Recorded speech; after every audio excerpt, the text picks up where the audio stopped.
道航空嘅意外話俾我哋知道，人生無常，世事滄桑。聽日同意外，究竟邊一樣嘢會先發生？人嘅一生要經歷太多嘅生離死別，嗰啲突如其來嘅離別，往往將人傷得措手不及。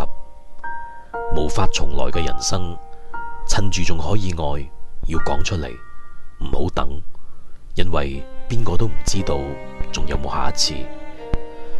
活着就係最大嘅幸福，冇乜嘢係比生死更難以跨越嘅。心存感激，珍惜生命，善待身邊嘅每一個人。生死之外，人生皆是擦傷。